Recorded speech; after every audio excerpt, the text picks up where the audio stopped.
दोस्तों, आपका अपने चैनल हाई लेवल स्टडी पर एक बार फिर स्वागत है। यहाँ पर देखिए हम बात क्या करने वाले हैं, अच्छी तरीके से हम आपको बताएंगे मेरे प्यारे बच्चों। आप सभी लोगों ने नाम सुना होगा किसका, रसखान जी का। ठीक है, तो रसखान जी का यहाँ पर हम जीवन परिचय की बात करेंगे मेरे प्यारे बच्चों, और आपको एकदम बेहतरीन तरीके से बताने वाले हैं।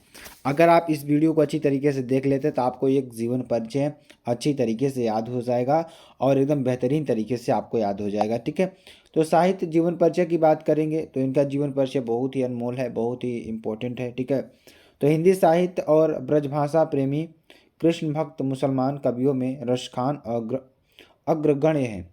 विद्वानों द्वारा इनका मूल नाम सैयद इब्राहिम माना जाता है। इनका जन्म 1533 ईस्वी में दिल्ली में हुआ माना जाता है। इनका जीवन ध्यान दीजिएगा, इनका जीवन वृत्त अभी भी अंधकार में है, अर्थात विद्वानों के बीच इनके जन्म के संबंध में अभी भी मतभेद है। इनके द्वारा रचित ग्रंथ प्रेम वाटिका से प्राप्त संकेत के आधार पर इनका संबंध दिल्ली राजवंश से माना जाता है। और देखिए, रसखान जी रात दिन कृष्ण भक्ति में तल्लीन रहते थे। इन्होंने गोवर्धन धाम अर्थात गोकुल में जाकर अपना जीवन कृष्ण के भजन कीर्तन में लगा दिया। ऐसा कहा जाता है कि इनकी कृष्ण भक्ति से प्रभावित होकर गोस्वामी विठल दास जी ने इन्हें अपना शिष्य बना लिया। इन्होंने गोस्वामी विठल दास जी से वल्लभ संप्रदाय के अंतर्गत पुष्टि मार्ग की दीक्षा ली। यहाँ देखिए एक चीज़ और हम आपको बताएंगे। देखिए, संक्षिप्त परिचय का मतलब क्या होता है मेरे प्यारे बच्चों।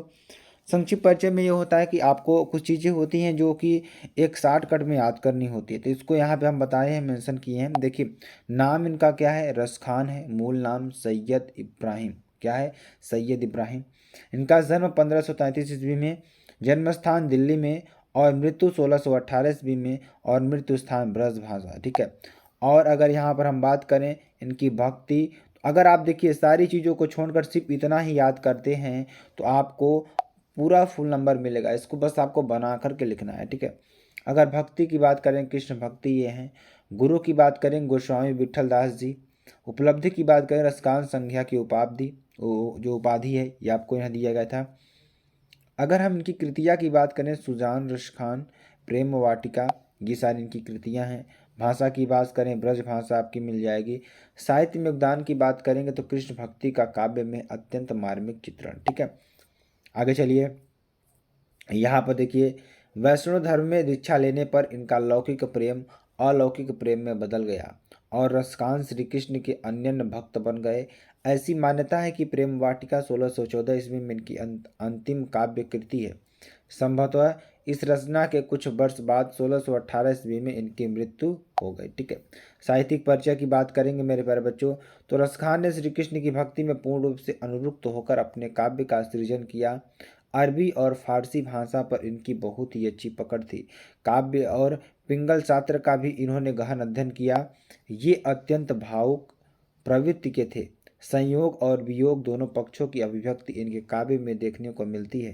कृष्ण के प्रति अनन्य प्रेम ने ही इन्हें कवि के रूप में पहचान दिलाई।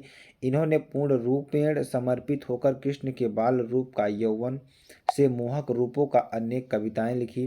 ठीक है, और देखिए मेरे प्यारे बच्चों, यहाँ पर हम आपको अच्छी तरीके से समझाएंगे। काव्य में जितने भी सौंदर्य गुण होते हैं उनका प्रयोग इन्होंने अपनी कविताओं में किया। सरलता एवं माधुर्य इनके काव्य की विशेषताएं हैं। कृतियाँ की बात करेंगे, अष्टांग द्वारा रचित दो रचनाएं उपलब्ध हैं, सुजान, रसखान। इसमें कवित्व, दोहा, सोरठा और सवैये हैं। यह 139 छंदों का संग्रह है। यह भक्ति और प्रेम विषय पर मुक्त काव्य है। प्रेम वाटिका की बात करेंगे तो इसमें केवल 25 दोहे हैं। इस रचना में प्रेम रस का पूर्ण परिपाक हुआ है। रसखान की समग्र रचनाएं कृष्ण भक्ति एवं ब्रज में हैं। ठीक है, आगे चलिए। भाषा शैली की बात करते हैं। इनकी कविता में जन साधारण योग्य ब्रजभाषा का ही प्रयोग हुआ है। इनके काव्य में भाषा का स्वरूप अत्यंत सरल व सहज है। अनेक स्थानों पर प्रचलित मुहावरों का प्रयोग इनकी रचनाओं में मिलता है। दोहा, कवित्व और सवैया तीनों छंदों पर इनका पूर्ण अधिकार था। रसखान के सवैये आज भी कृष्ण भक्तों के लिए कट्टहार बने हुए हैं। अलंकारों के प्रयोग से भाषा का सौंदर्य और भी बढ़ गया है। रसखान ने अपने काव्य में सरल और परिमार्जित शैली का प्रयोग किया है। ठीक है, तो ये आगे चलिए, आगे देखिए साहित्य में स्थान की बात करेंगे तो कृष्ण भक्ति कवियों में रसखान का महत्वपूर्ण स्थान रहा है। वे अपने प्रेम की तन्मयता, भाव विह्वलता और आसक्ति के उल्लास के लिए जितने प्रसिद्ध हैं, उतने ही अपनी भाषा की मार्मिकता, शब्दों के चयन और व्यंजक शैली के लिए उनका स्थान कृष्ण भक्त कवियों के अत्यंत महत्वपूर्ण है। इनकी भक्ति हृदय की मुक्त साधना है और इनका श्रृंगार वर्णन भावुक हृदय की उन्मुक्त अभिव्यक्ति है। इनके काव्य, इनके स्वच्छंद मन के सहज उद्गार हैं। ठीक है, ये आपके लिए हो जाएगा, जो कि वेरी वेरी मोस्ट इंपॉर्टेंट है मेरे प्यारे बच्चों। तो इनका जीवन परिचय आप लोग याद कर लीजिए, जो कि बहुत ही इंपॉर्टेंट है, बहुत ही महत्वपूर्ण है। फिर मिलते हैं नेक्स्ट वीडियो में नए टॉपिक के साथ। तब तक के लिए जय हिंद, जय भारत।